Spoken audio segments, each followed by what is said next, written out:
Hello बच्चों, let's read this question. The question says a ray of light strikes a material slab at an angle of incidence 60 degree. If the reflected and refracted rays are perpendicular to each other, then which of the given options are correct? Option A, the angle of refraction is 45 degree.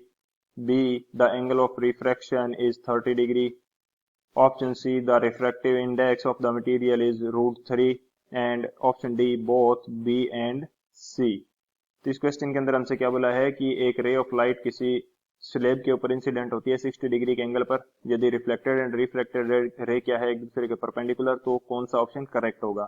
तो इसके लिए जो की concept है वो discuss कर लेते हैं हम लोग. की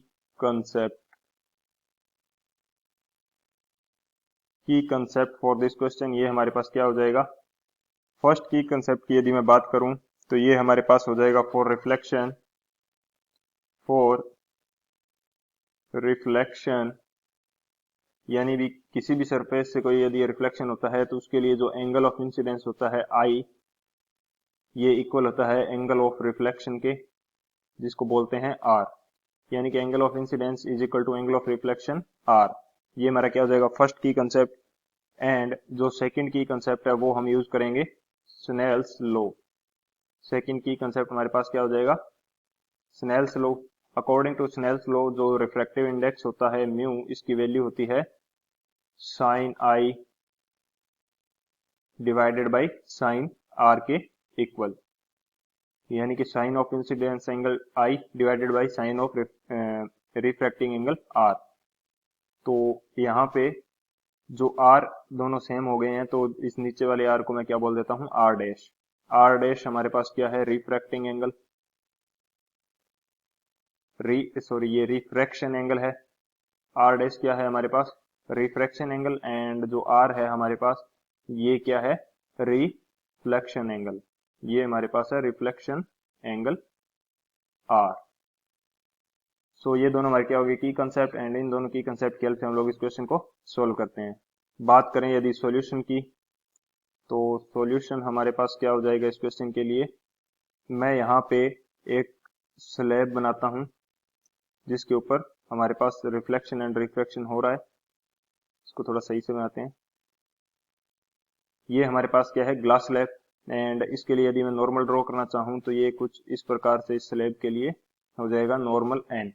अब इसके ऊपर रे ऑफ लाइट इंसिडेंट करते हैं. तो इसके ऊपर एक रे ऑफ लाइट कुछ इस तरह से इंसिडेंट होती है. एंड इसका एक पोर्शन क्या कर जाता है रिफ्रैक्शन है, ये हमारे पास है r dash. And according to question जो रिफ्लेक्टेड एंड रिफ्रैक्टेड रे है इन दोनों के बीच में एंगल हमें कितना दिया है 90 डिग्री. ये हमें एंगल कितना दिया है 90 डिग्री. अब अकॉर्डिंग टू की कंसेप्ट यदि बात की जाए तो आई की वैल्यू किसकी इक्वल हो जाएगी. आई की वैल्यू हमारे पास इक्वल हो जाएगी आर के.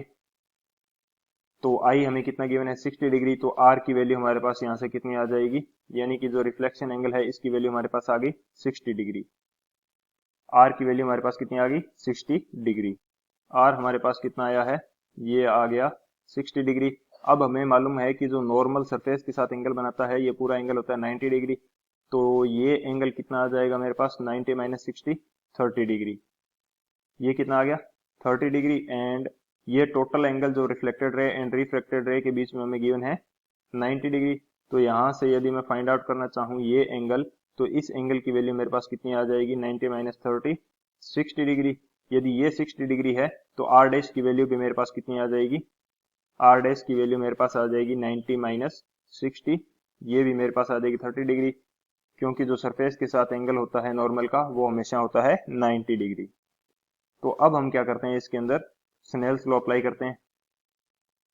Bye applying Snell's law, by applying Snell's law, यानी कि स्नेल्स लॉ अप्लाई करेंगे तो म्यू की वैल्यू हमारे पास किसके इक्वल आएगी, म्यू की वैल्यू इक्वल होती है sine i divided by sine r dash के. तो म्यू हमें फाइंड आउट करना है. साइन आई की वैल्यू हमारे पास कितनी है, आई हमारे पास गिवन है साइन 60 डिग्री. एंड जो आर डैश है ये हमने फाइंड आउट किया है, इसकी वैल्यू हमारे पास कितनी है 30 डिग्री. तो साइन 60 डिग्री की वैल्यू हमारे पास कितनी होती है √3/2.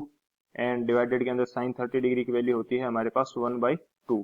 तो ये 2 से 2 कैंसिल हो जाएगा एंड जो रिफ्रैक्टिव इंडेक्स है म्यू, इसकी वैल्यू हमारे पास कितनी आ जाएगी, √3। रिफ्रैक्टिव इंडेक्स की वैल्यू हमारे पास कितनी आ गई, √3। तो अब ऑप्शन चेक कर लेते हैं एक बार कौन सा ऑप्शन करेक्ट हो जाएगा। सो हमारे पास वैल्यू आई है, जो रिफ्रैक्शन एंगल है इसकी वैल्यू हमारे पास कितनी आ गई, आर डैश, ये हमारे पास है 30 डिग्री। तो हमारा जो ऑप्शन बी है ये करेक्ट हो जाएगा एंड जो रिफ्रैक्टिव इंडेक्स हमने फाइंड आउट किया है इसकी वैल्यू हमारे पास कितनी है, √3। तो हमारा ऑप्शन सी करेक्ट हो जाएगा। तो ये दोनों ऑप्शन हमारे क्या होंगे, करेक्ट। एंड यदि आंसर की बात की जाए तो ऑप्शन डी ये हमारा करेक्ट आंसर हो जाएगा, क्योंकि बोथ बी एंड सी दोनों करेक्ट हैं। So option D is the final answer. I hope you understood it well. Best of luck. Thank you.